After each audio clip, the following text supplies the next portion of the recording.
Fala pessoal, estamos aqui para o segundo episódio da segunda temporada e hoje a gente vai conversar com o Jimmy Magalhães, ele que é doutor em inteligência artificial pela UFPR, é atualmente analista de inovação do Opala Lab, do Tribunal de Justiça do Piauí, e ele cuida de uma figura muito especial para o Tribunal de Justiça do Piauí, que é a Júlia.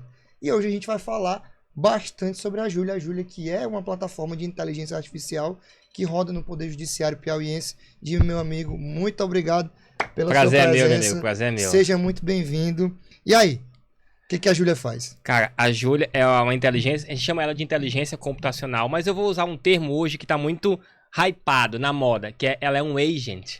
Então tudo se fala hoje que tudo é um agente. Ela é um agente de inteligência artificial que olha para as bases de dados públicas em geral do Tribunal de Justiça e auxilia em conversação. Esse é o primeiro protótipo.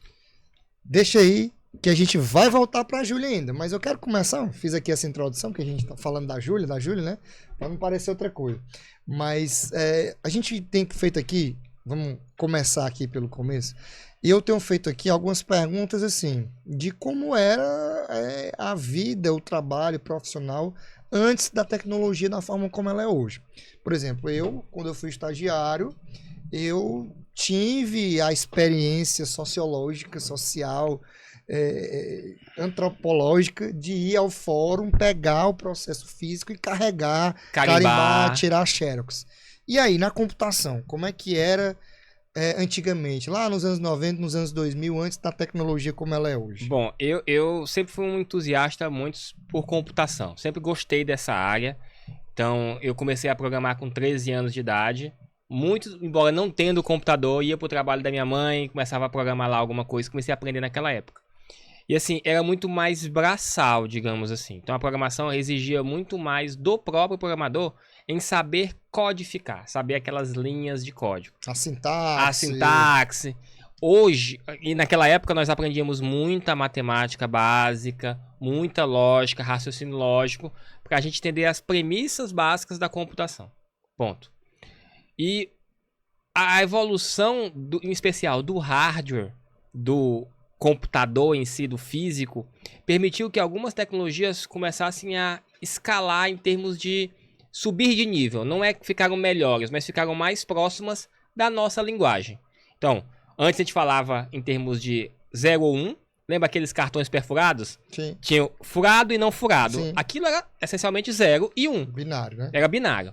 Então era mais difícil. Então nós vivemos uma época de linguagem de máquina, assembly, depois veio o Fortran, linguagem extremamente que exigiam muito do programador de entender muito a base.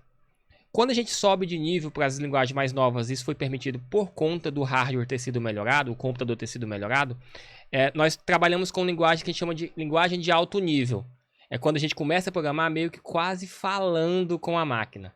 A gente programa especialmente em inglês, a sintaxe é quase toda em inglês, mas você meio que vai falando, máquina, faça isso, depois faça isso, enquanto acontecer isso, faça isso também.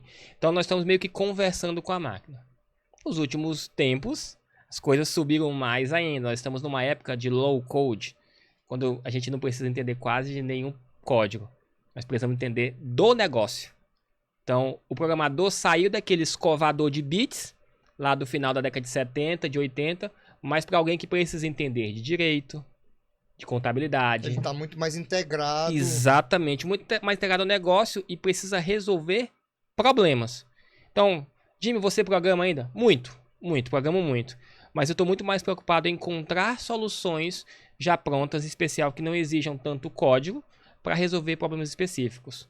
Porque os problemas estão crescendo muito, estão muito mais sofisticados e não é um problema de codificar, de quarto escuro, aquele estereótipo do nerd programador, quarto escuro, camisa preta, codificando a torta e a direita. Não, nós estamos muito mais integrados, vou usar um jargão, nós estamos mais integrados à sociedade para tentar resolver os problemas ao invés de ficar só codificando. Falou em evolução de hardware, eu lembrei agora aqui que eu fui um garoto dos videogames, né? A gente parar pra pensar, cara, Super Nintendo. Acho que um dos primeiros jogos que eu joguei foi Super Nintendo, o Super Mario Bros. E aí depois a gente começa a jogar o futebol. Aí a gente pega e compara o futebol, o International Superstar Soccer, que é o que eu jogava, como que o meu sobrinho joga hoje. Com Alejo. Eu jogava Com Alejo, claro. Com o que ele joga hoje no FIFA, no UFC. Agora nem é FIFA, mas Alejo é melhor UFC. do que MS? Com certeza. Pois, É o maior craque da história, Alejo. Claro. Compara, É surreal. Alejo e Pelé. Alejo Alejo e é Pelé. melhor que o Pelé. Olha, o corte aí é complicado. Mas o Alejo faz parte da nossa infância, sem dúvida É nenhuma. verdade. Então, sem dúvida nenhuma, essa mudança de hardware fez com que facilitasse a linguagem do programador, a vida do programador. Sim, É sim. isso. Então, É isso, assim, o hardware, nós temos, se a gente pensar em termos de computação é uma área filha da matemática. Então, esses modelos de IA, essa forma de codificar, tudo isso que acontece hoje já está muito bem fundamentado na matemática há muitos e muitos centenas de anos. Então, o que a gente precisava? De hardware. E aí a lei de Moore colocou um alvo nas empresas que fazem chips de computadores. A lei de Moore diz, a cada 18 meses, o hardware vai diminuir pela metade e vai ficar mais rápido 2 vezes. Então isso, as empresas perseguem essa lei de Moore. Então cada vez mais os processadores estão menores e 2 vezes mais potentes. Metade do tamanho, o dobro da potência. O dobro da potência. Nós estamos chegando até num limite de tamanho atômico, até nanoatômico. Mas ainda assim é um hardware muito potente. Na década de 90, nós devemos agradecer essa evolução computacional aos jogos. Por quê? Na década de 90, nós tínhamos até o jogo do Atari 70, 80, aqueles jogos mais pixelado, com manche. Você pode lembrar, você jogou Super Nintendo, foi o meu primeiro console também. Os botões eram duros, ficavam calejados no dedo. Joguei bastante. Tinha que jogar com a camisa. Botava debaixo do controle pra fazer aqui. o Hadouken tinha que fazer com a camisa aqui no Street Fighter. Era difícil, o negócio era puxado. Eu chegava com os dois polegares das locadoras, que não existem mais, mas tinha as locadoras antigamente. Na verdade, eu lembrei agora aqui que assim, o primeiro console que eu tive em casa foi o Super Nintendo, mas a primeira vez que eu joguei um videogame na minha vida foi o Master System 2 e o jogo era Alex Kidd. Não, eu não joguei. O meu primeiro foi um Mega Drive. Depois eu tive o Super Nintendo. Um dia desse eu baixei no computador emulador pra jogar Alex Kidd só pela. Aí voltou. Só 30 anos. Voltou 30 anos. Mais. Então, assim, a gente. Naquela época, a exigência de jogos começou a ser. E por que a gente não tem um jogo que imita a realidade? Então as empresas começaram, a gente consegue fazer um mundo 3D. Aí você começa a ver Doom, Tomb Raider, jogos de corrida, jogos de luta 3D, e o hardware tinha que acompanhar. Porque a indústria de jogos é uma das maiores do planeta. Sim. Então tem grana ali, tem dinheiro envolvido. Então vamos investir no hardware que roda o jogo. Então começou a se investir em um chip chamado chip gráfico. Então os computadores começaram os videogames começaram a evoluir e disse, esse chip gráfico eu posso colocar também no computador. O computador começou a se popularizar no final da década de 90. Isso. Então, pouca gente tinha no final da década de 90, mas já existia, já era um computador pessoal. E aí as pessoas começaram a jogar no computador e disse, se eu consigo fazer o computador, por que eu não faço um software mais potente, fazer um site mais bonito, fazer uma animação mais legal? E aí, isso tudo veio dos jogos, evoluindo. Então, hoje é uma das maiores empresas do planeta. Supera, às vezes cai um pouquinho, sobe um pouquinho, supera a Apple. Às vezes é a Nvidia. E ela faz uma coisa boa, que são as GPUs. As Graph Process Unit. Então, a IA roda ali dentro. Qualquer software mais potente precisa rodar ali dentro, porque tem uma capacidade computacional maior. E isso alavancou. Esses jogos mais antigos, quando a gente ia jogar contra o computador já era uma IA, eu ia lá escolher a partida lá, eu pegava, botava o Brasil com Alejo e ia jogar contra a Argentina. Quem controlava a Argentina era uma IA? Aí a gente tem que pensar o que é IA. Pronto. Inteligência artificial, as pessoas entendem hoje que é GPT. E GPT é só a pontinha do iceberg que acertou o Titanic. Eu como estudioso de IA, pesquisador da área de IA, eu entendo que qualquer software que tome decisões baseado em algum conjunto de regras é uma inteligência artificial. O que a gente vê no GPT é um tipo específico dessa categoria. Generativa. Que é a generativa. Mas nós temos IAs clássicas como SVM, Randall Forest, LR. O pessoal de estatística usa regressão logística há 30 anos. E é uma inteligência artificial, baseada em matemática, que toma decisões e faz predições. Um modelo bem simples. Então, se a gente tem um conjunto de base de conhecimento, conjunto de conceitos, e eu consigo inferir e tomar decisões a partir desses conceitos, eu tenho uma inteligência artificial. Nesse contexto, quem controlava o Alejo era uma inteligência artificial. Perfeito. Por mais simples que ela seja um, que a gente chama na computação um if-else, um se então, se faz isso, então aquilo, se faz isso, aquilo, nós temos uma tomada de decisão baseada numa percepção de ambiente. Mas, Jimmy, o Alejo não via eu jogando, mas ele via os jogadores internos dentro do joguinho, dentro do Super Soccer. Então, o ambiente dele é aquele. Então, uma IA é uma entidade, uma inteligência artificial é uma entidade computacional que percebe o ambiente, interage com ele. Toma uma decisão internamente com os seus conceitos de regras e interage com ele. Então, o software que controlava o Alejo da máquina era uma inteligência artificial. E aí a gente parte para a primeira vez, assim, eu era criança, eu estava aprendendo xadrez na escola e a gente viu aquele duelo entre o Deep Blue E o Kasparov, em 1997. E o Deep Blue derrota o Kasparov. Cara, eu lembro da capa da Veja. Da Veja. Que saiu isso. O Kasparov lá, uma foto. O Kasparov botando a mão assim na cabeça, o tabuleiro de xadrez. Eu acho que o computador se mostrando. Depois várias entrevistas. E disse que depois o Kasparov saiu na rua. Essa eu nunca esqueci. Que ele tava saindo na rua, caminhando depois que perdeu o jogo. E alguém que tava assistindo o jogo gritou o lance que ele deveria ter feito. Aí disse que ele quase deu meia volta e segue falando, quase que eu dei meia volta e fui lá corrigir. Mas aí eu acho que a gente tem a primeira vez que a gente, assim, se surpreende com a inteligência artificial, é isso? Sabe o que é legal? Em 97 o Kasparov perdeu pro Deep Blue. Mas em 96 ele ganhou do Deep Blue por 3-1. Ou 2-1, não lembro ao certo. Acho que foi 2-1. E naquela ocasião ele ganhou, bem ganhado, da máquina. E ele disse, talvez esta seja a última vez que um homem vence uma máquina no nosso jogo. Ele deu essa entrevista. Ele falou isso? Ele falou isso. No ano seguinte ele jogou novamente e perdeu para a máquina. Surpreendeu bastante, surpreende muito porque é uma atividade muito cognitiva. Se entende que a quantidade de jogadas no xadrez é um número elevado, 10 elevado a 80 jogadas, elevado a 80, acho que é esse o número, 10 elevado a 80. Ou seja, não existe memória computacional para eu colocar todas as jogadas possíveis no computador e um computador tomar essa decisão olhando essas 10 elevado a 80. A gente como ser humano tem uma dificuldade de entender esse número 10 elevado a 80. O que é 10 elevado a 80? É 1 seguido de 80 zeros. Ah, mas é muito número, mas não é tanto assim. Pra gente ter uma noção, no universo observável que a gente conhece, com o Hubble, com o James Webb, nós entendemos que existem 10 elevado a 87 átomos. Então, é quase a quantidade de jogadas de átomos, é a quantidade de jogadas de xadrez. Isso é muito absurdo. É isso que surpreende a nossa jogada. Isso se entende, porque alguns dizem que existem algumas jogadas válidas que vão de 10 elevado a 120. Então tem mais jogadas válidas no xadrez do que átomos no universo. E agora imagina, uma máquina aprendeu como ganhar na época do melhor jogo que um humano criou. Então, de fato, surpreendeu, olhou, mas naquele momento surpreendeu em especial os jogadores de xadrez. Porque quando a gente olha para o mercado, não mudou muita coisa. As pessoas, aquela máquina sabe jogar xadrez, mas e o que mais? E não tinha o que mais.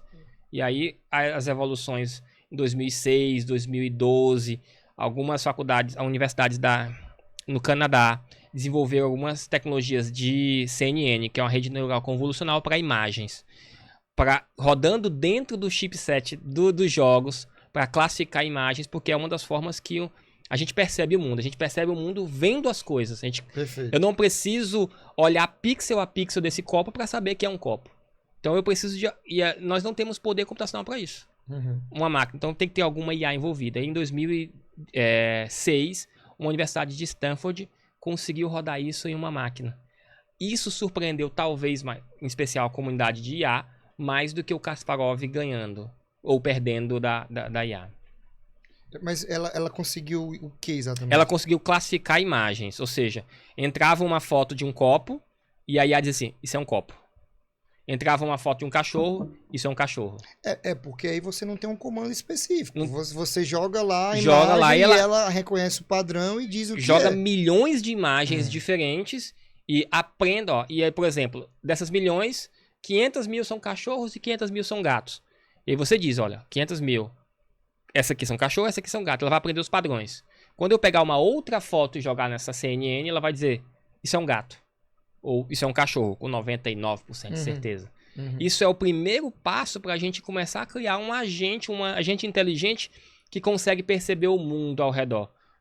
Que consegue, por exemplo, um robô que consegue desviar de um humano. Que consegue, por exemplo, imputar essa IA dentro de um carro para ela dirigir sozinha. Acho que por isso que quando essas tecnologias de reconhecimento de imagem começaram a surgir, as primeiras pessoas a se preocuparem foram os médicos. Porque a radiologia, eu trouxe um radiologista aqui, ele disse isso, cara, a gente chegou numa época que todo mundo dizia que eu ia ficar sem emprego. E ele contou aqui que em 2010 ele foi morar na Holanda, fazer uma residência numa referência, num centro de referência, e a galera dizia, olha, não abra mais vagas para radiologia, porque os radiologistas vão ficar sem emprego. Por quê? Porque vai ter um algoritmo, vai ter uma inteligência artificial que vai fazer todos os esse trabalho. mas só que não chegou ainda. Ele disse Não que chegou. Não estão empregados ainda, ele disse. Não chegou.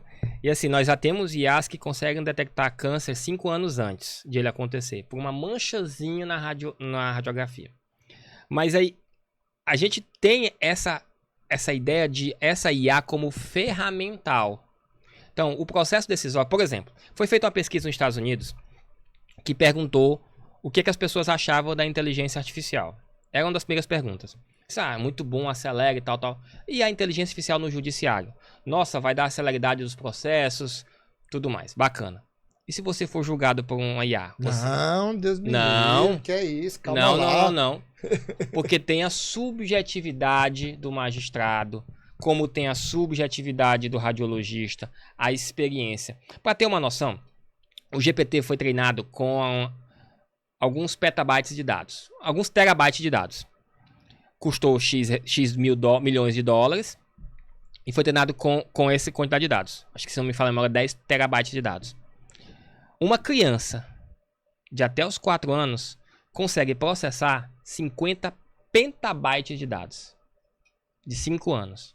A nossa capacidade cerebral de detectar categorias e criar padrões é infinitamente superior à de uma máquina. E infinitamente mais barata. Então a IA não serve para nada? Não. Junta as duas coisas. Junta a capacidade de um radiologista com uma experiência nata, um conhecimento técnico latente, que estudou, que tem experiência de vários casos, com uma ferramenta que potencializa ele na análise. Por exemplo, o radiologista tem que avaliar 1000 radiografias. Ok. E se 98% daqueles casos não é um problema? Ele passou boa parte do tempo analisando 98% que não era um problema. E aí ele pode chegar nos outros 2% já cansado e passar por um problema. Então, passa isso por uma IA e a IA diz, olha, essas 98% aqui tem 100% de chance de não ter nenhum problema. Mas essas 2% dá uma olhada. Aí nós estamos potencializando a experiência e a habilidade de um radiologista. E aí eu costumo dizer, o profissional não vai ser substituído por uma IA. Não acredito nisso. Eu trabalho com IA dioturnamente e eu não acredito que essa minha área vai substituir nenhuma profissão. Mas alguém, o Berto Igor, com uma IA, aí são outros 500. Eu digo isso também, Jimmy, aí já puxando aqui um pouco pro direito, né? Mas aqui antes de a gente chegar no TJ, a minha experiência de advogado, certo? Eu tenho o meu escritório, tenho sócios, tenho advogados que trabalham comigo, tenho estagiários que trabalham comigo. A minha equipe não diminuiu depois que eu comecei a usar o ChatGPT. Mas certamente uma pessoa que não usa o ChatGPT não está na minha equipe. Tá atrás. Uma pessoa que está no ChatGPT, eu te afirmo categoricamente. Uma pessoa que não sabe manusear uma inteligência artificial, ela não estará na minha equipe.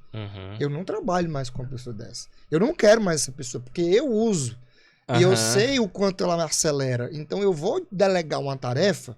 Então imagina, um cliente me contrata, eu tenho que fazer uma petição, eu sei que o ChatGPT, usando os comandos corretos, vai me economizar 3 horas de tempo, ou seja, eu vou gastar só 1 hora ao invés de gastar 4, e eu passei para essa pessoa 4 tarefas. Exatamente. E ela vai dizer, não, mas 4 tarefas, são 4 horas cada, são 16 horas, aqui são 4 dias na semana toda de estágio.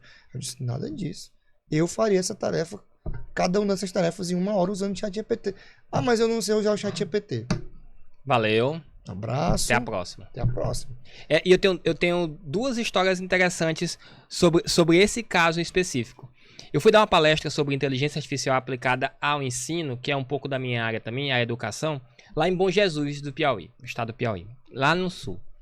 E aí depois de falar sobre IA, eu nas minhas palestras eu conto uma piada, e os alunos, para interagir, para engajar, e aí tinha um professor na primeira fila, um professor de computação e formado também em direito. Aí ele me perguntou, professor, eu tenho um escritório de advocacia.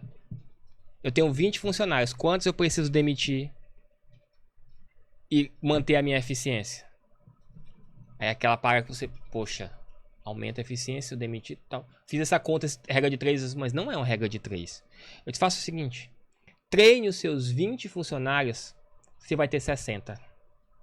Com a inteligência artificial. Exatamente. Então você vai potencializar o seu escritório usando essa ferramenta. Não subestime a capacidade humana de fazer uma acurácia de essa jurisprudência não existe. Esse acórdão nunca foi proferido. Esse juiz não existe. Então essa acurácia, essa curadoria de um estagiário, de um advogado é essencial. Esse juiz aqui é novo, ele não vai gostar dessa linguagem estranha. Esse juiz é mais antigo, ele não vai gostar desses gráficos, dessas tabelas. Exato. Esse juiz aqui, eu já vi que ele gosta de guitarra, vou fazer uma referência musical na petição. Nada disso vai estar alimentado no chat. Exato. E tem outro, aí a segunda história foi, nosso amigo em comum, Horácio Neiva, assim que o GPT saiu, eu cheguei para ele com todas as veias possíveis, fui brincar com ele, Horácio, pode demitir todos os seus estagiários, porque eu e o ChatGPT substituímos todos eles. Me contrate. Aí ele disse, Jimmy, não é assim. Eu disse, você vai ver. Abri o GPT, naquela época, nós estamos falando de começo de janeiro de 2023, então não estava liberado para todo mundo, tinha algumas restrições de localidade de país. Era o 3 ainda, né? Era o 3. Aí eu disse, faça um habeas corpus sobre tal assunto, o crime o possível crime foi esse, tal, o nome do imputado foi esse. Pois bem, o GPT escreveu, quando eu li, eu olhei pro texto e disse, sou um advogado. Sou um advogado, OAB, me dê a carteirinha. Uhum. Mandei pro nosso amigo, aí ele leu, olhou e disse, foi um aluno de primeiro período que fez? Eu disse, poxa, eu achando que eu era um advogadão. Esse primeiro período disse, olha, tem um erro aqui de norma aqui, tem um erro disso, tem um erro daquilo. Eu disse, poxa, mas não serve pra nada. Eu disse, não serve, agora você vai pegar esse texto e vai melhorar. Esse é o ponto. Eu era uma pessoa sem a habilidade de advocacia para verificar se aquilo estava certo ou errado. É nesse ponto que eu sempre toco, nesse tópico específico. GPT, qualquer inteligência artificial, ela é um ferramental que vai potencializar as suas habilidades que já tem. Eu não sou advogado, para mim aquilo ali é a coisa mais linda do mundo. Pronto, entendeu? Deixa eu te dizer, eu compartilhar aqui contigo, né, também a experiência de professor. Eu fui chamado lá na Invest Piauí para dar um módulo tava tendo um curso de engenharia de prompt e me chamaram para dar um módulo de ética e transparência. Uhum.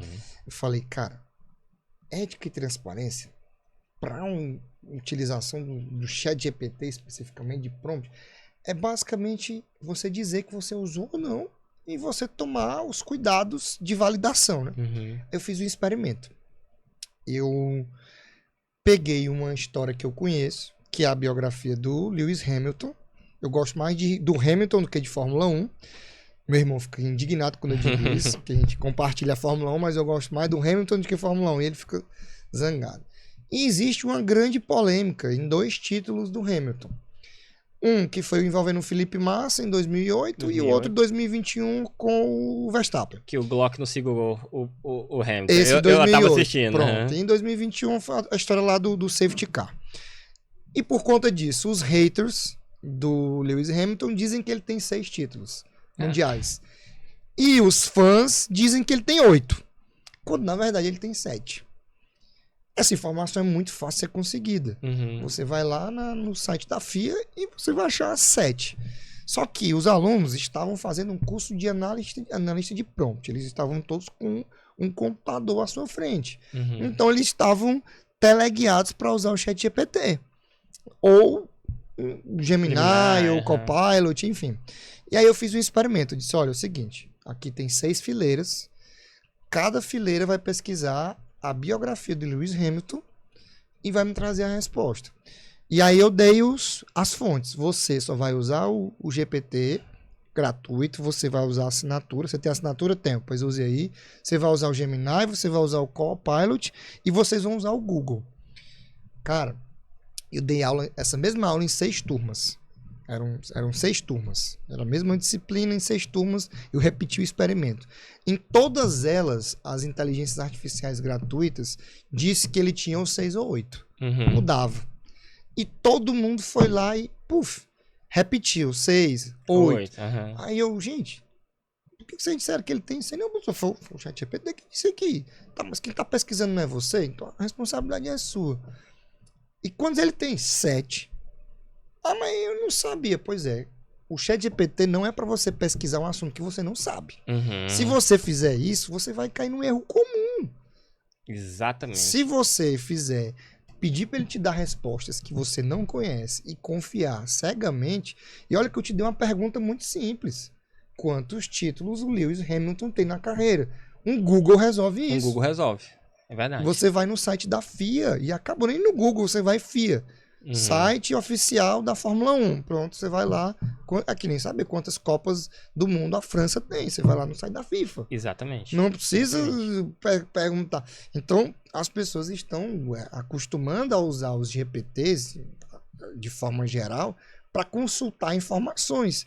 E aí, tê-las. Essa máquina é muito inteligente. É verdade. Ela não vai errar, ela não vai vacilar. E vai. Ela vai e é muito. E muito. A gente estava falando aqui sobre alucinar, né? Sobre inventar jurisprudência. Tem um caso em Nova York, nos Estados Unidos, que o advogado colocou o chat GPT para fazer petição e ele inventou jurisprudência. E ele, não leu, assinou sem ler, foi multado. Tem um no Rio Grande, acho que no Rio Grande do Sul aqui também é um caso semelhante em relação a isso. Então, assim, essas ferramentas generativas, pelo quesito probabilístico, ou seja, a estatística, pode ter algum erro, pode ter alguma probabilidade errada. Então, assim, ele vai tentar calcular matematicamente o mais provável. Então, e aí eu brinco quando eu dou essa aula, eu falo sobre Transformers, GPTs, eu digo o seguinte: se você pegar um GPT, o GPT-4, que é o 4o, que é o estado da arte, hoje é o Claude da Anthropic, mas o GPT-O que é mais acessível pra gente. Você pegar um conjunto de dados que todas as informações estiver dizendo que 2 mais 2 é igual a 5, 2 mais 2 é igual a 5 para ele. Ele não fez a conta. Ele não faz a conta matemática. Pegou a probabilidade. É assim, em todos os casos que ele viu na base de dados, 2 mais 2 é igual a 5. Então, ele pode ter visto o GPT em algum conjunto de dados que o Hamilton tem 6. Em outro conjunto de dados, o Hamilton tem 8. Mas ele não é que ele errou. O conjunto de informações que ele tem, que ele treinou, leva a esse dado. Então, se eu disser que a jurisprudência é essa milhões de vezes por GPT-4o, por 4o, o One Preview, que é o último que saiu, por mais poderoso que ele seja, ele vai incorrer nesse erro. Porque como você colocou aí, ele se baseia na matemática, assim. É uma matemática vetorial, estocástica, muito mais complexa, mas assim, para a gente simplificar para as pessoas, ele calcula a probabilidade do próximo caractere que está ali. Então, não vai ter perigo, de acordo com a capacidade que eles têm hoje de processamento, de ter uma palavra inexistente. E nem de ter palavras desconexas umas entre as outras. Exato. Mas isso não quer dizer que a informação que esteja ali seja verdadeira. Agora imagina assim, eu até simplifico o exemplo. Eu estava numa escola aqui de Teresina, dando uma palestra sobre isso também. E aí eu disse, você sabe o que é o GPT? Eu vou explicar para vocês o que é o GPT. Abram o celular de vocês. Abram o WhatsApp. Digitem a palavra casa. Digitou.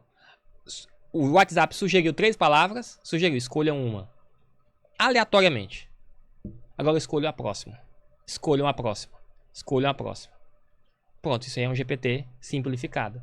É uma escolha probabilística, no nosso caso aleatória, da próxima palavra. No GPT, no caso, é o próximo caractere, a próxima letra. Mas assim, em termos proporcionais, o GPT tem muito mais cálculos probabilísticos, muito mais matemática envolvida. Mas se a gente olhar pro WhatsApp, para esses corretores, para esses completadores de texto, é um mini GPTzinho. Assim, segue a mesma lógica. A mesma, salve as proporções, isso, mas é a mesma lógica. Bem menor, pronto. E aí a gente avançando aqui para tal da Júlia. Explica aí pra gente, enfim, o que é o Opala Lab, enfim, vamos conversar assim. O Opala Lab assim, eu acho que foi um salto. O Opala Lab não, os laboratórios de inovação são um salto da justiça em termos de tecnologia e em termos de evolução na sociedade. Por quê? Nós temos uma justiça no país que tem mais de 100 milhões de processos enclausurados no acervo, que a gente não consegue dar conta. Se a gente olhar para o Tribunal de Justiça, são um pouco mais de 200 juízes. São 224 comarcas, se não me falha a memória. 224 municípios. Nós não temos nenhum juiz para cada cidade do Piauí. Nós temos 22 desembargadores hoje. Então, nós não temos pessoal para dar conta da vazão. Então, a gente pode deixar a sociedade sem justiça? Não podemos. Ah, mas isso é o Piauí. Não, não é o Piauí. É Pernambuco, é Maranhão, é Distrito Federal, é São Paulo. Então, foi o que o CNJ pensou. Eu vou forçar os tribunais a terem um setor que pense à frente. Então, lá em março de 2022, ele criou uma resolução recomendando que os tribunais tenham um laboratório de inovação que pense fora da caixinha. Felizmente, sabendo que essa resolução ia sair, o Tribunal de Justiça do Estado do Piauí saiu à frente. Então, em janeiro daquele mesmo ano, então, portanto, quase 3 meses antes, criou o Opala Lab. O Opala Lab é um setor do Tribunal de Justiça dissociado da tecnologia, por mais que a gente trabalhe muito com tecnologia, dissociado do setor de tecnologia, mas ligado à presidência do tribunal. Uhum. E o que o presidente chega pra gente é o seguinte: inventem, façam. Eu preciso acelerar. Eu não sei como, eu não sei por onde, mas a gente tem a possibilidade de experimentação. É um ambiente em especial mais lúdico, em especial mais aconchegante, que a gente consegue experimentar em certos setores para ver se funciona e talvez escalar para o próximo. Então o Opala Lab começou em 2022. Então era o desembargador Olímpio que estava à frente do Opala Lab. E aí em 2023, assim que eu voltei do doutorado na Federal do Paraná, o desembargador Zé Wilson assumiu como supervisor. E aí ele pediu indicações e surgiu, e nós montamos uma equipe. Essa equipe nunca tinha trabalhado junto na vida. Sim, os 4 analistas, os 4 vieram da Secretaria de Tecnologia, no caso do Estado do Piauí, mais algumas pessoas do setor de negócio. Nós temos lá 3 pessoas formadas em Direito no setor apoiando como membros esporádicos do Opala. Então o Opala é um setor que a gente escuta o tribunal. Então o tribunal diz: olha, estou com problemas para fazer baixas processuais. Nós temos 11 mil processos naquela caixinha para baixar. Qual eu tenho que baixar? Então eu vou ter que ler os 11 mil processos para saber qual baixar. E é um dos índices, porque para quem não sabe, um processo judicial aberto é caro para o Tribunal de Justiça. Ele já foi resolvido, mas ele tem que ser fechado. Ele tem que sair do acervo. Custa em média R$3.000 por mês aquele processo judicial aberto. Quando você conta servidor que tem que olhar para ele, tudo isso. Então, o pessoal chega com a demanda, a gente prototipa e por muitas vezes desenvolve essa própria solução. Então, e aí em janeiro de 2023 nós nos reunimos em conversa com o desembargador, apresentamos uma proposta, ele, claro, olhou para aquela proposta e remodelou, porque ele tem toda a visão tanto do negócio fora do tribunal quanto dentro do tribunal. Eles vão fazer dessa forma. E aí, por meados de abril daquele mesmo ano, 2023, a gente criou uma entidade que hoje as pessoas chamam de agente, mas lá naquela época a gente chamava de inteligência computacional, porque envolvia algumas coisas de inteligência artificial, de automação, de olhar diferente para o mesmo problema. E nós não tínhamos um nome para isso. Para onde é que a gente foi? ChatGPT. A gente foi pro ChatGPT e disse: preciso de um nome, descrevemos o que é que ela fazia, precisamos de um nome, uma coisa que a gente sabia, a gente queria um nome de mulher, um nome feminino, e que expressasse um nome comum e que fosse comum no Brasil. Porque a gente queria, para além de uma ferramenta, uma forma de engajamento do servidor público, identificação. Então, aí o ChatGPT deu vários nomes. Sofia, Lia, Mariana e deu Júlia. E aí eu disse, eu gostei de Júlia. Aí um outro gostou de outro nome, vamos fazer uns pitches aqui para apresentar para o desembargador e ver o que é que ele escolhe. Ele escolheu Júlia. E aí, a primeira módulo foi um módulo de baixas processuais. Então, que a Júlia identifica os processos judiciais, tanto no segundo quanto no primeiro grau, que já acabaram. Eles só estão abertos. E eles abertos consomem serviço, porque eles estão consumindo tempo dos servidores públicos. Então, ela olha para aqueles processos e diz, servidor público. E aí é a parte ferramental, servidor público. Esse aqui talvez seja para baixar. Já está com sentença e falta só dar o arquivamento, é só isso? Arquivamento. É mesmo? É. 95% de todos os processos que a Júlia indica são baixados. No movimento seguinte. Os outros 5% a gente não chama de erro, porque o processo foi movimentado. Então o processo não ficou mais parado. Não ficou parado. Eu detesto uma métrica que existe no judiciário piauiense, que é processo parado há mais de 100 dias. Isso para mim é um atestado de incompetência. Então eu não quero que o processo fique parado. Então, Júlia, movimento. Indica para ele. Ah, mas a Júlia errou. E o que tem que fazer com esse processo agora? Ah, tem que mandar para a contadoria. Manda. E aí ele não fica parado. Esse foi o primeiro grande módulo da Júlia. Nós auxiliamos isso nas semanas de baixa do Tribunal de Justiça. Naquele ano, nós batemos recorde de baixa no tribunal. Nós aumentamos em quase 30% a quantidade de baixas do ano anterior. E esse ano nós vamos repetir o feito e aumentar mais de 30% a baixa do ano de 2023. Do ano passado, que já foi espetacular. Nós vamos baixar talvez mais de 300 mil processos só esse ano. A Júlia, todo dia de manhã, verifica todos os processos judiciais abertos no Tribunal de Justiça e informa para os servidores para eles tomarem as decisões. Esse processo está apto a baixa. Esse processo talvez precise intimar. Aí como é que funciona? A Júlia roda localmente nos servidores do Tribunal de Justiça. Roda localmente. Então tem um computador lá. Tem um supercomputador lá. Um computador super não. Um computador muito bom. Que 6 horas da manhã, porque os prazos se encerram meia-noite. Meia-noite. E aí de meia-noite às 6 da manhã existe um processo de manutenção do PJE para atualizar algumas variáveis, tentar deixar ele mais rápido. E aí 6 horas da manhã ela roda, verificando os processos. E aí tem que ser 6 horas da manhã para não confundir com o processo normal do PJE. Então, para não deixar mais lento, então 6 horas da manhã ela roda, verifica todos os milhares de processos do Tribunal de Justiça e coloca numa tabelinha, dizendo, esse processo é para fazer isso, esse processo é para fazer aquilo. Isso a gente chama de ontologia, é um conjunto de regras. Sim. Então tem um conjunto de regras e ela define. Aí, depois que ela separa o joio do trigo, ela vai lá no processo judicial e movimenta ele no PJE. Porque não adianta dizer que ele é apto a baixa. Eu tenho que indicar para o servidor. Aí joga na caixinha do servidor. Joga na caixinha do servidor. Numa tarefa chamada Júlia aptos a baixa. Aí o servidor olha, é para baixar. E baixa. Então vamos lá. O servidor do Tribunal de Justiça, assessor, analista, enfim, tá num gabinete, ele acorda, faz o cafezinho dele, senta aqui, loga no PJE dele e quando ele abre, a Júlia atualizou a caixinha dele. Exatamente. Colocando o processinho na tarefa de aptos a baixa. Foi a primeira tarefa. Certo. Essa era a minha principal dúvida, porque ele tinha que acessar alguma coisa e provocar a Júlia, não. Não. Já chega no ponto lá. Já chega no ponto. É o agente, o nosso agente. Isso é como se eu acordasse, fosse olhar meus e-mails. E tá os e-mails lá não lidos. Esses e-mails aqui são os não lidos que você tem que excluir. Exato. Esses e-mails aqui são os passíveis de exclusão. Exato. Exatamente isso. Esse Mas é o ele não modo. Exclui primeiro. Ele não exclui A gente optou porque a Júlia não fizesse a baixa automática. 95% é uma métrica muito boa. Mas a gente entende que o nosso papel não é uma substituição, e sim um auxílio. Para que o assessor, o analista, o cara lá na vara, na secretaria, ele use o tempo extra para atender melhor o cidadão, atender melhor o advogado. Tá, mas aí ele recebe, vamos supor, ele recebeu, acordei hoje, recebi 50 e-mails não lidos. 50 mensagenzinhas na caixa pra eu baixar. Aí o servidor vai lá e senta o dedo.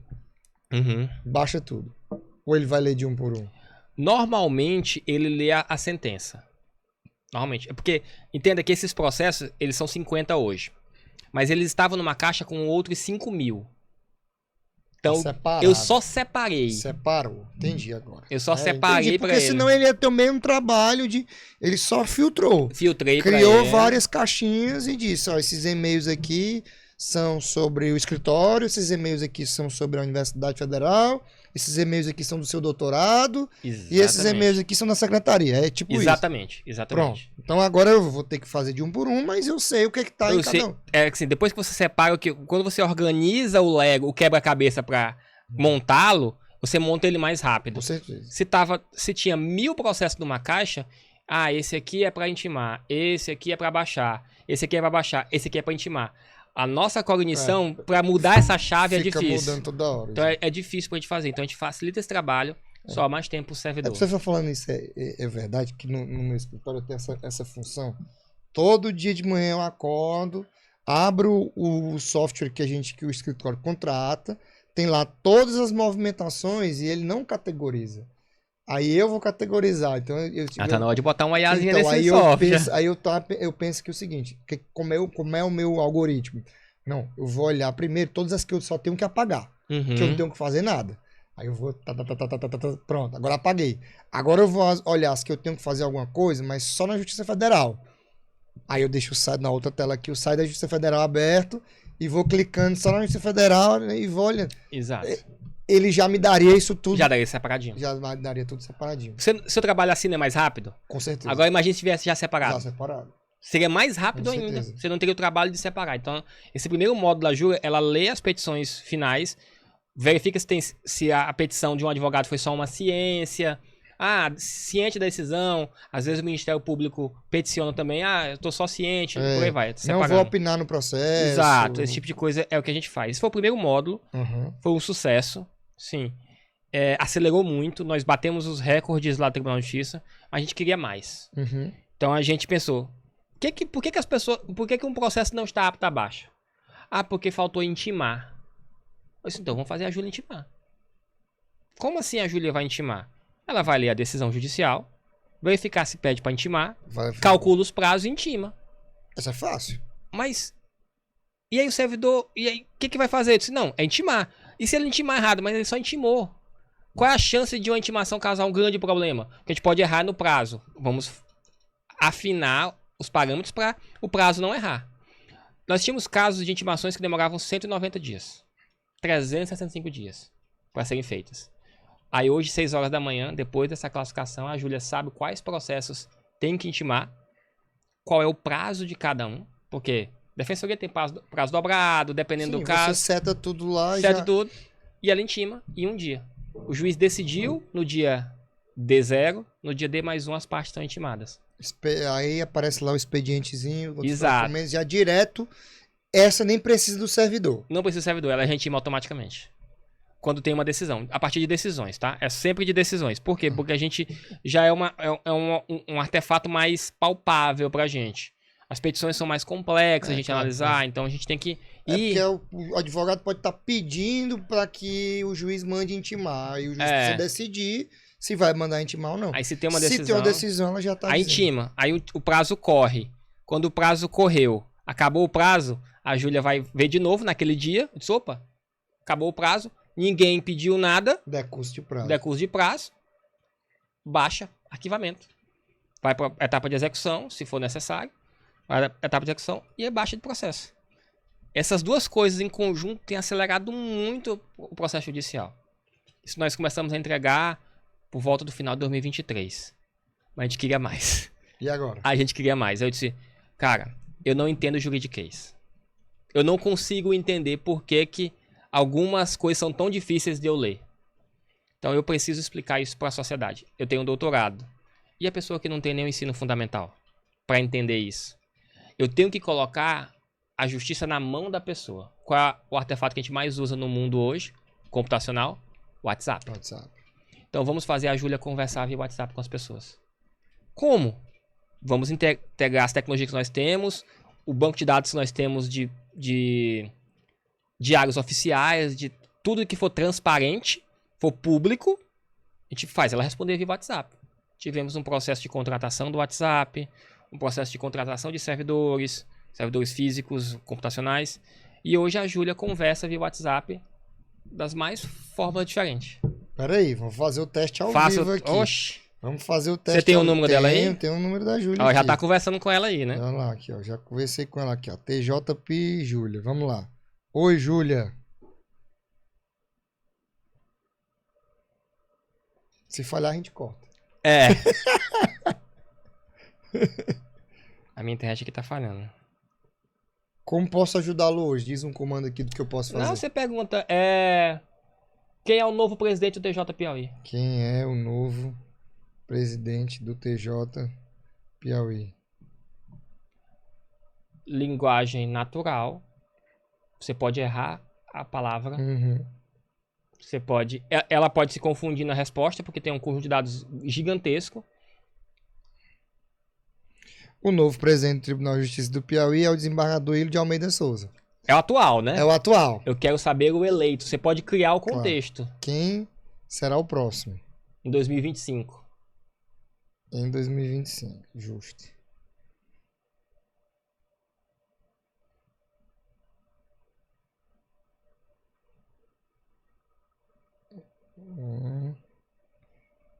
O próximo presidente do tribunal para o biênio 25-26 será o desembargador Adécio Nogueira. Ela acertou? Acertou. Pois pronto.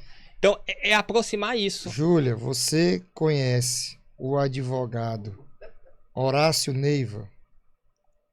Vamos ver se ela Vamos conhece. ver se ela conhece. Vamos ver se ela conhece o advogado Horácio Neiva.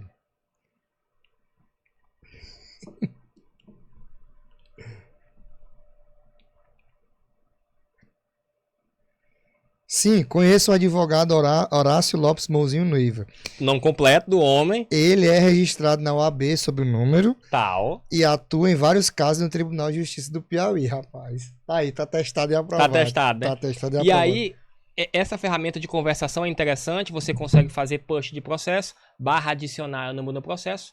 Ela vai ficar te avisando. Eu já tinha testado os números de processo. Uhum. Porque era uma coisa que às vezes você ia despachar, pô, esqueci de pegar o número do processo. Às vezes o site do PJ dá problema pra abrir. Aí eu ia na Júlia, Já botava tá. o número do processo e ele me encaminhava. E nós estamos entregando uma nova ferramenta que vai ser o seguinte: barra explicar e o número do processo. O que é que ela vai fazer? Tá em fase de testes ainda. Ela vai pegar a última decisão judicial daquele processo, do primeiro ou do segundo grau, Uhum. e vai explicar em linguagem simples. E colocar no contexto. Então, por exemplo, esse processo é sobre isso, aquilo outro, da jurisprudência tal. Você pode perguntar, o que é uma jurisprudência?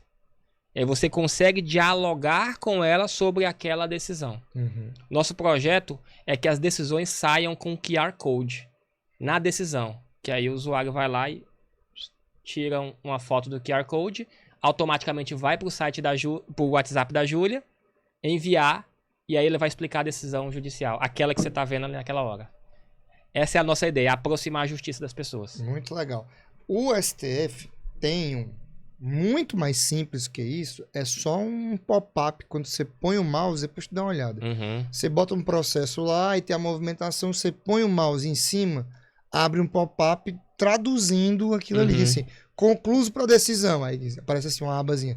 Significa que o processo foi para o gabinete e está esperando Nós estamos uma alimentando decisão a do Júlia. juiz. Mas a Júlia está muito... Mas nós estamos alimentando esse glossário, esse dicionário. Nós já solicitamos para o STF para nós alimentarmos a Júlia com essa informação também. Mas ela vindo pro WhatsApp, você interagindo com ela... Eu acho que a grande sacada da Júlia, nesse momento, foi embarcar ela no WhatsApp. Sim. São milhões de pessoas no WhatsApp o tempo todo. Então nós estamos trabalhando, por exemplo, para começar a conversar por voz. Porque a gente sabe que nós estamos num país, As pessoas têm dificuldade de escrita, de leitura. Nós precisamos entender o áudio das pessoas. Ela recebe áudio diuturnamente. E hoje ela não responde. Ela diz, olha, não consigo entender áudio e tudo mais. Então, não consigo entender a sua pergunta. Nós precisamos que ela comece a conversar. O protótipo já está feito. Nós vamos testar e vamos liberar isso também via áudio. Quanto é que custa a Júlia? Olha, a produção de software hoje, ela foi toda interna. tá? Então nós temos um contrato com a Azure que, vamos pensar aí, R$ 1.500, algo em torno disso. O que ela faz? A Azure é a que faz nosso parceiro para os modelos de IA. Que a gente não consegue treinar, a gente não consegue treinar localmente. Era isso que eu perguntava. O treinamento ela que faz? A gente faz na Azure. Por quê? Porque as máquinas são muito, muito, muito caras. Então, treinar nessas Big Techs nos permite, por isso que a gente treina só com dados públicos. Ah, mas tem decisão, mas a decisão está no diário oficial também. Sim. Então, a gente só trabalha com dados públicos justamente por isso. Porque treinar localmente, treinar aqui, a gente chama de treinamento on-premise, é muito caro. Nós estamos falando de R$3.000 por hora. É por isso que eu perguntei. Então eu sei que treinar então dados é muito caro. a gente usa essas ferramentas externas para treinar para baratear. Porque a gente não pode pensar só... E essa ferramenta custa R$1.500 por mês? Por mês. Para treinar Não, para usar o WhatsApp, para usar... Ah, não, mas para treinar. Para treinar, vamos pensar aí E eu treino uma vez por mês, uma vez a cada 3 meses, uns 3.000, algo em torno disso. Não é caro. Não é caro. As empresas grandes escalaram muito. O benefício que ela traz não é caro. Não é caro, é de forma nenhuma. De forma eu nenhuma. achei que você ia dizer um valor assim... Estratosférico. Não, nossa, isso deve ser muito caro, porque isso é muito bom e tal. Não, Então você paga R$1.500 pro WhatsApp poder me responder. Poder me responder, exato. E o treinamento de dados você fez... Esporadicamente. Eu faço esporadicamente quando tem grandes mudanças de informação. Porque a gente vê o treinamento de dados do ChatGPT é um... Porque é milhões e milhões de terabytes para rodar. O nosso não. Nós temos muitos dados, mas são dados menores. O diário oficial é menor e tudo mais, então a gente consegue rodar isso muito bem. Semana passada, eu tive a felicidade, o orgulho de ser convidado pelo CNJ para falar. Minha pesquisa de doutorado é sobre inteligência artificial no judiciário. E eles realizaram uma audiência pública para regulamentar a minuta, né? Eles fizeram uma minuta de resolução. E foi um evento sensacional, assim, muita contribuição bacana. A gente está falando de valores aqui. E teve uma fala da doutora Aline Osório. Ela é secretária do ministro Luiz Roberto Barroso, no STF. E ela falou de um valor que eu fiquei assustado. Ela disse que eles orçaram uma dessas plataformas GPT para desenvolver, treinar os dados de busca de jurisprudência. E cada assinatura custaria R$2.000 por mês para buscar jurisprudência. Isso ela projetava, ou era por dia agora, enfim, ela projetava que o custo dessas assinaturas para o Poder Judiciário em todo o Brasil, tendo uma assinatura por juiz e outra para o assessor, custaria R$70 milhões por mês, só para buscar jurisprudência.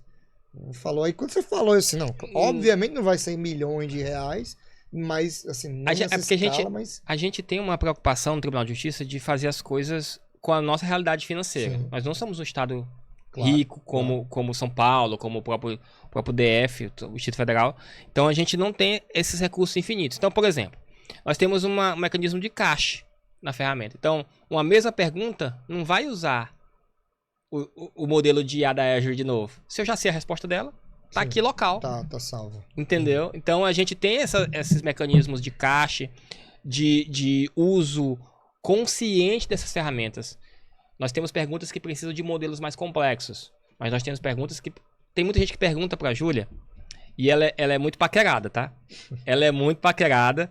Então pergunta qual é a cor do cabelo dela, onde é que ela mora, qual é a altura dela. Eu disse, meu Deus, o negócio tá pesado. Então, porque a gente se preocupou com a Júlia de ela ter uma etapa de engajamento mesmo. Então, ela tem uma figura física. Então, se você for no Tribunal de Justiça, na entrada tem um totem dela, ela usa uma roupa azul. Eu fui lá hoje, eu vi. Ela é uma mulher negra, com celular, com piercing, moderna, com óculos e tal. Aquilo ali foi pensado para ser daquele jeito. Para que a gente tenha um engajamento.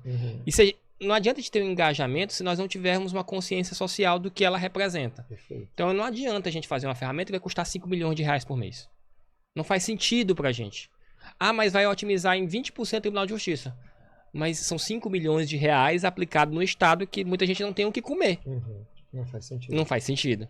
Então nós nos preocupamos em fazer todas as ferramentas. Nós não contratamos soluções fora, em termos de alguém veio fazer isso pra gente. Nós usamos a prata da casa. Então nós temos analistas de tecnologia que trabalham especificamente para o Opala Lab. Um deles eu me incluo nesse conjunto, que trabalha dioturnamente pensando em como melhorar essa ferramenta. Então, por exemplo, vou te dar um exemplo. Nós estamos prevendo um novo módulo da Júlia, vai ser Júlia Temas. Por quê? O STF, o STJ tem os temas dele. Sim. Se esse tema está pacificado, o processo precisa demorar 3 anos? Não. Não precisa. Qual é o problema? O assessor identificar o tema. Porque às vezes é difícil identificar de fato. É um volume enorme. Volume enorme. Então, e se uma ferramenta, o Júlia Temas, lê a petição inicial e diz assim, essa petição inicial talvez em 98% de chance seja o tema 2 do STF, que já está pacificado, julgado e a sentença desse estilo. Quanto isso vai ser de valia para o Tribunal de Justiça? Essa ferramenta pode custar 5 mil reais? Talvez possa. Por quê? Porque aquele processo ia durar 3 anos. Se por mês é 3 mil reais um processo... 5 mil reais é nada. Se você parar para calcular quantos assessores precisariam para fazer aquilo, vai gastar muito mais. A decisão ainda vai ser do assessor. Sim. A ideia é essa, porque nós não Mas ele estamos... vai aumentar a produtividade dele absurdamente. E assim, nós não temos ainda uma maturidade em nenhuma dessas IAs, isso é bom deixar claro. Nenhuma dessas inteligências artificiais tem a maturidade suficiente para serem autônomas, para tomar decisões por si só. Em especial as generativas. Então a gente tem que ter um cuidado. Então, fazemos uma ferramenta dessa, um agente desse, e damos o poder para o tribunal, para o servidor. Ainda falando dessa audiência pública, a grande maioria das falas se destinava exatamente às IAs generativas. Então, as pessoas realmente têm essa preocupação, têm esse medo, porque, e assim, compartilhando aqui o que a maioria dos especialistas disse, e eu concordo. Você dizer que haverá uma revisão, você diz, mas a gente tem mecanismos de controlar, de saber se realmente houve essa revisão humana? A gente não tem. A gente tem que confiar por enquanto, ou a gente vai pensar num mecanismo, numa forma. Por exemplo, Jimmy, eu acho sensacional, mas nada impede que o assessor acorde num dia zangado porque o Flamengo perdeu, em vez de ele abrir a caixinha dos 50 e-mails para ver se são todos para excluir, ele selecione todos e mande dar baixa de uma vez. Isso já acontece. Isso já acontece. Tendo inteligência artificial... IA ou não, isso já acontece. Não, isso já acontece. A questão eu penso que tendo alguém tendo feito o trabalho grosso antes, ele vai se sentir mais confortável de dizer assim, não, ele vai errar, a máquina vai errar, mas a porcentagem de erro vai ser menor, então vou correr esse risco. Então isso é realmente uma questão que deixa todo mundo preocupado. Não quer dizer que por isso a gente vai deixar de fazer IA generativa, não quer dizer que por isso a gente vai abrir mão dessas ferramentas, mas a maioria dos especialistas pensa em maneiras como essa, por exemplo. Você falou em outro caso, a Júlia tem um módulo de temas. Cara, a Júlia vai lá e diz que o precedente é esse. Às vezes o assessor tá sem saco, é esse, pois então é esse. Pá! Taca o dedo lá e deixa, como a gente diz aqui no Piauí, deixa o pau truar. Deixa eu ver, se não for, volta. Né? Isso existe. Aí o CNJ tem colocado, a Minuta coloca essas inteligências artificiais como de alto risco. O que significa uma inteligência artificial de alto risco? Significa que antes dela funcionar, ela tem que ser autorizada pelo CNJ. Significa que ela vai ter que informar uma avaliação preliminar, um estudo de impacto algoritmo. Ou seja, nós não estamos proibindo, nós só estamos tendo mais atenção. O que eu acho justo. Eu concordo plenamente. Eu acho justíssimo. No final das contas, a gente está dizendo, você vai poder usar, mas tome cuidado. Porque é muito assim, se a gente pensar em termos científicos, você está falando doutorado, então a gente tem que pensar no método científico em si, né? Então, assim, muita gente, muito especialista em IA de YouTube, faz uma ferramentinha, faz um cálculo de acurácia e diz, minha IA tem 98% de certeza. Aí a gente pergunta, como foram os testes estatísticos? Como foi a validação cruzada que você fez? Tudo enviesado. Quais outras métricas? quando fazem. Então, eu acho que o CNJ tem que olhar para essa viés. Tá, você vai usar uma IA que classifica temas ou que modifica classe e assunto de processo? Tá, eu quero uma análise estatística. Isso. Aí eu vou falar alguns termos interessantes. Você quer ver um Shapiro-Walk? Você quer ver um Kruskal-Wallis? Você quer uma nova? Métodos de teste estatísticos que dão a segurança que aquilo funciona. Perfeito. E que tem aquela margem de 3% de erro. E aí quem vai decidir se o erro é aceitável ou não é o dono do negócio. É o Tribunal de Justiça, é o CNJ, é o STF. Não, essa margem de 7% de erro é maior do que a margem que um humano erra. Então não faz sentido. Se o humano erra menos, por que eu vou automatizar esse processo? Não tem grandes valias. Ah, mas a margem de erro é de 3%. O humano erra 5% e eu acelero 40% o processo. Eu tenho uma validação matemática. Então, por isso que é muito caro para mim que os analistas, os arquitetos de IA que surjam da faculdade, até dos próprios cursos de YouTube, que são muito válidos também, mas que eles tenham uma noção que existe uma etapa de validação. Não é só codificar. Não é só meter o dedo no teclado e fazer um código em Python e dizer, olha, tem uma IA que faz isso e faz aquilo outro. Qual é a validade matemática daquilo? Qual é a validade estatística? Porque, por mais que não seja um procedimento cirúrgico, nós estamos, no caso da justiça, mexendo com muitas vidas. Certamente. Um erro pode destruir uma empresa, pode destruir uma família, destruir uma vida. Então a gente tem que ter uma validação matemática e sempre estar colocando à prova. Não é porque está 99% hoje que amanhã também é 99%. O que eu penso que seja muito positivo nisso é que, assim, eu tenho 15 anos de advocacia, Jimmy, e eu já me habituei ao erro humano. Uhum. Entende o quanto é ruim eu dizer isso? O quanto é triste eu dizer isso? Cara, o meu cliente, eu entro com uma petição sem ter o maior cuidado, o maior trabalho do mundo de fazer um negócio, de pensar, de enxugar, de formatar, eu fiz até tipografia pra, sabe, pensar na mensagem subliminar e tal. O camarada simplesmente não lê, joga uma resposta pronta e eu já naturalizar isso, dizer pro meu cliente, cara, assim mesmo, infelizmente tem juiz, tem assessor, tem estagiário que simplesmente não lê, joga tudo para um lado, dá o clique e pronto. E a gente naturalizou isso. E eu comecei a achar interessante que a gente naturalizou isso pro humano, mas quando a gente pensou em jogar pra IA, a gente, não pode. Epa, errar não. Calma aí, pode errar não. Cara, mas o humano já erra. O humano já não lê a minha peça. Eu sou advogado, o humano já não lê a minha peça. Já não analisa o meu processo. Então, bom, vamos jogar pra IA. Fez todo mundo arregalar os olhos, que bom.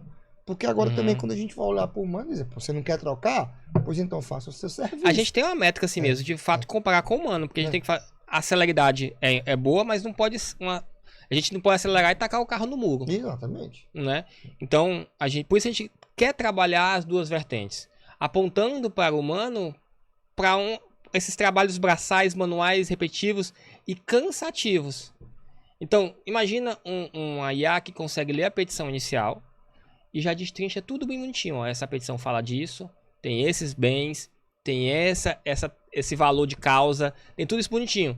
Mas no final, valide isso com os dados. Confira. Porque aí é um duplo cheque.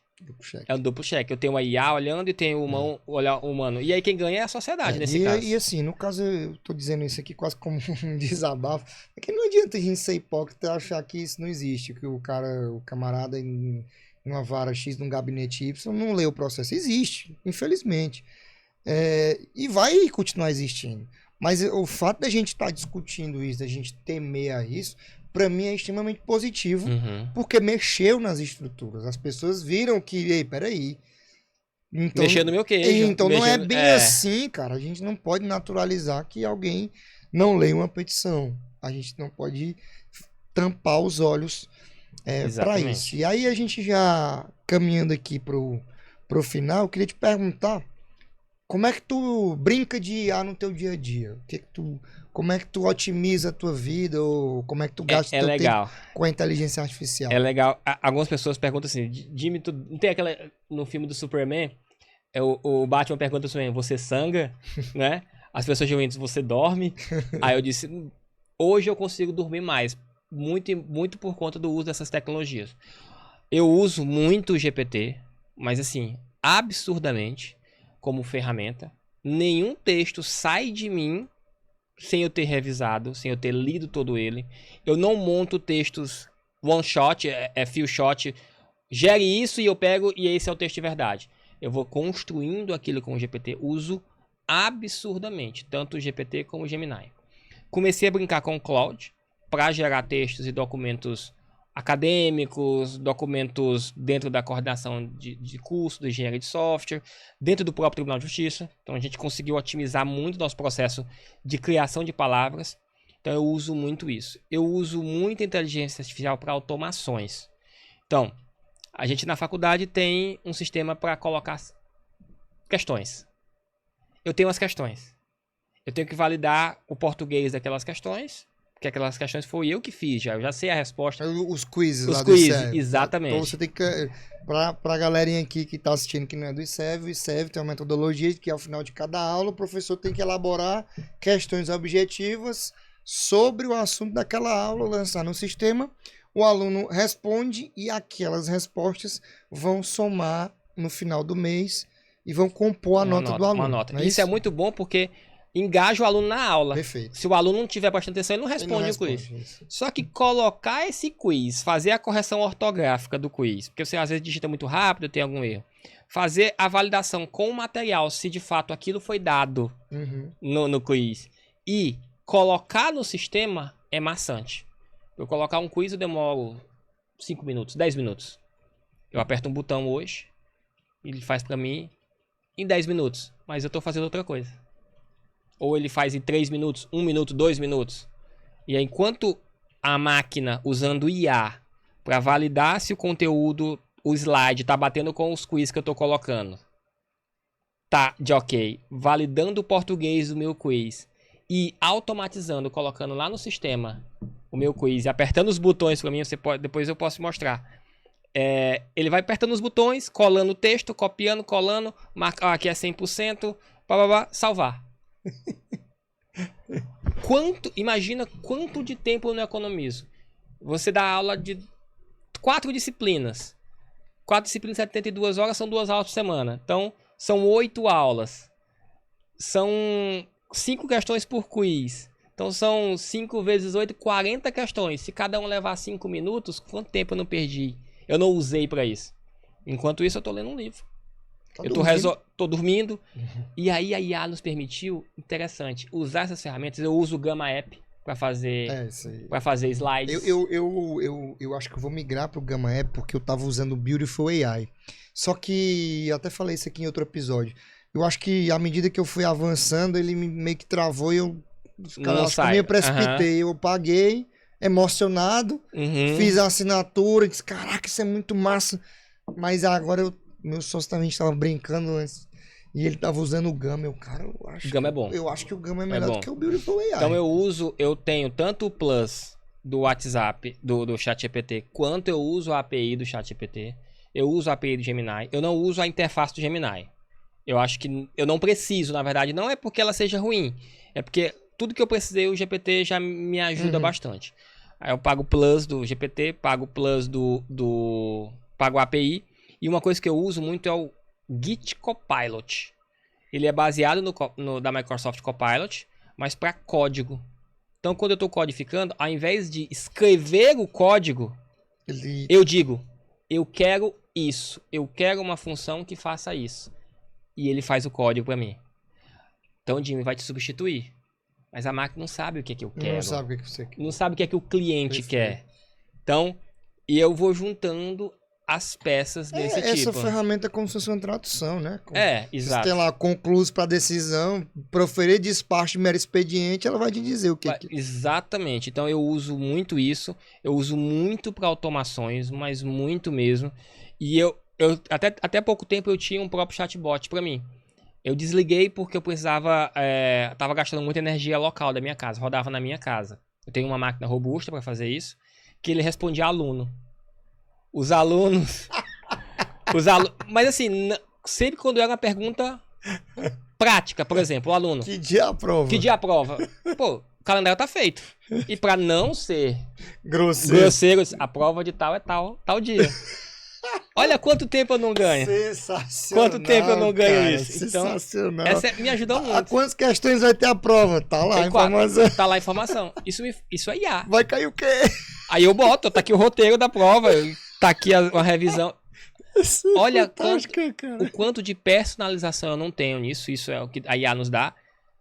Eu consigo responder com essa ferramenta. Eu acho que eu vou até reativar. O número de alunos do ICEV aumentou muito em engenharia de software. Aumentou 100%. Não, 100% não, 300%. O número de alunos, sabe? Então, são muitos alunos e todos eles têm meu WhatsApp. Todos. Eu faço questão que todos tenham. Para criar essa personalidade. Não sei se eu vou conseguir manter por muito tempo. Mas assim, nós temos muitos alunos. O curso está bem posicionado no mercado piauiense. Nós temos um enfoque muito grande de IA. Nós temos um grupo de pesquisa de inteligência artificial lá. Isso nos posiciona num mercado que é emergente. Vai existir por muito tempo. Tá? Então, eu preciso dar direcionamento. Esse é o trabalho de um coordenador de curso. Então eu digo, o aluno pergunta, o que é que eu preciso estudar? Aí eu, Jimmy, vou lá e respondo, você precisa estudar isso, isso e isso. O que é que eu faço? Eu coloco isso na minha IA. Quando um outro aluno perguntar algo parecido, o Jimmy já respondeu isso. Fantástico. Quanto tempo? Aí eu tô Existe uma pesquisa que diz que o ensino tutorial é o mais eficiente possível. O que é o ensino tutorial? É 1-a-1. É 1x1. É o reforço. Eu pegar o aluno, sentar do lado dele e ensinar ele. Eu tô massificando o ensino tutorial. Eu tô conseguindo escalar o meu conhecimento. 100 Jimmys. Exatamente. 300 Jimmys. Aí eu posso fazer 100 Horácios. Imagina 100 Horácios, como o mundo seria melhor. 100 Bertoigos, como o mundo seria melhor. Então, tenho minhas dúvidas. então eu acho que eu uso muito IA pra meu dia não ter mais 24 horas. Show de Meu bola. dia ter 36, 48 horas. Cara, e pra gente encerrar aqui, porque a gente já estourou o tempo, mas... A conversa tava boa. Tá boa demais. Aí... O que o Jimmy acha que vai acontecer, sei lá, daqui a 3 anos? Vou te dar só um exemplo aqui. O primeiro convidado aqui foi o Nazareno. O Nazareno, professor. O lado do ICEF também. O Nazareno, grande figura, um grande amigo. Ele ouve todos, ele assiste todos. É um matemático de primeira linha. Sensacional. Antes de ser médico, é matemático. Então... Não, é o Nazareno Reis. O Nazareno Reis, isso, não é o juiz. O juiz. Outra mente ímpar também. Exato. Não. E aí ele disse o seguinte... Cara, eu acho que daqui a uns anos nós vamos ter profissões que não existem hoje e eu acho que uma das profissões vai ser contador de histórias. Daqui a uns anos as pessoas vão pagar alguém com mais experiência que viveu, alguém velho, pra contar história. Aí eu fiquei, cara, nossa, que viagem, legal, que viagem. Aí eu fui assistir aquele Planeta dos Macacos no cinema e os macacos dominam a humanidade, né? Dominam a sociedade. E tem um humano lá. Adivinha o que o humano faz? Conta a história. Conta história. Eu mandei mensagem pra ele na hora. Caraca, Nazaré. Contou a história. Cara, bicho, é isso mesmo. Então, e aí, o que você acha? Eu acho que a IA, muita gente diz que ela estagnou hoje. Os nossos modelos matemáticos são de muito tempo. Já existe há muito tempo, mas nós temos um poder computacional muito bom. E eu acho que a IA tem muita informação. As IAs têm muitas informações hoje. Muito poder de conhecimento. Mas baixíssimo ou nenhuma capacidade de aplicabilidade. Então, eu acredito muito que essa frente de construção de agentes vai perdurar pelo menos uns próximos 10 anos. E eu não preciso viajar muito. Quem não assistiu O Homem de Ferro? Jarvis e Sexta-feira. Nós estamos caminhando para aquilo. Se a gente olhar para Alexa... o mundo está hoje. O mundo está hoje. A Alexa, você consegue controlar tudo. Essa semana, minha esposa está grávida. Eu já tava arquitetando. Oh, meu amigo, parabéns. Então, eu tô com um de 3 meses lá, a melhor coisa do mundo. Eu tô indo pro terceiro. Ave Maria. Produtor. Então, assim, a minha esposa, temos que comprar uma babá eletrônica. Eu disse, minha filha, nós temos 2 Alexas aqui. Eu vou comprar mais uma. Uma das minhas é com telinha. Eu vou comprar mais uma.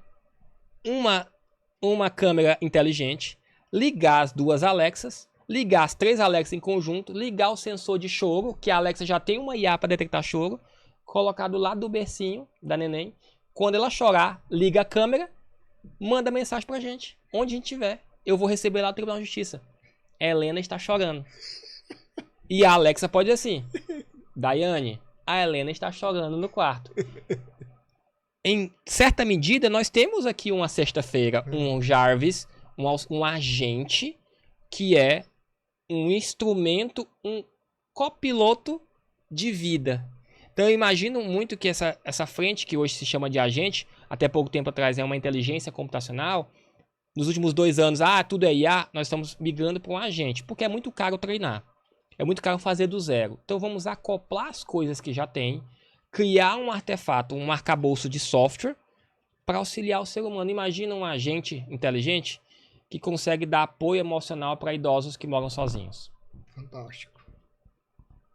Que a Alexa não consegue fazer isso hoje, mas ela vai fazer. A Amazon, não tem ninguém besta na Amazon. E a população, a pirâmide está invertendo. Muito mais gente velha do que mais gente nova. Certamente. Então, a Alexa não vai falar com a senhora idosa. Vai falar com a Dona Maria, mãe do José, do Francisco e do Pedro. Viúva do seu Ernesto, que toma tais e tais e tais remédios, que lembra ela dos remédios, que liga o aquecedor do chuveiro enquanto tá chegando a hora de ela tomar banho. Isso é um agente. Tudo isso orquestrado por inteligência artificial. A minha visão de futuro, para além da armadura Mark 42, Mark 43 Homem de Ferro, é uma ferramenta que vai rodear os seres humanos, otimizando e nos permitindo uma coisa que eu achei sensacional, um palestrante lá do FIGIP, que foi o fórum que desenvolveu ali no Tribunal de Justiça nesse ano, aconteceu 5 e 6 de setembro de 2024, que foi um magistrado que falou, foi um juiz que foi um magistrado que falou, ele disse que a IA, ela está nos permitindo ser humano. Se não existisse o WhatsApp, se não existisse nosso pai, quando nosso pai estaria respondendo e-mail 10 horas da noite, quando a gente era criança? Não existia. 10 horas da noite era almoçar com a família, ver o que aconteceu. Éramos mais humanos. A celeridade tecnológica obrigou a gente a sermos ágeis. Mas se eu tiver uma IA que tenha o modus operandi que eu trabalho em e-mail, eu vou poder jantar e ir com meus filhos. Tecnologia para dar conforto, né? Exatamente, vai nos tornar um pouco. E esse magistrado, assim, foi assim, muito emblemático para mim. Ele dizia o seguinte: a IA está nos permitindo sermos humanos e não apertadores de botões. Essa é a ideia. Com essa a gente encerra aqui esse podcast. E tenho certeza que você gostou desse papo. Então, curte aqui, compartilha, manda para aquela pessoa que você acha que tem que ouvir isso aqui. Meu amigo Jimmy, muito obrigado. Até a próxima. Valeu.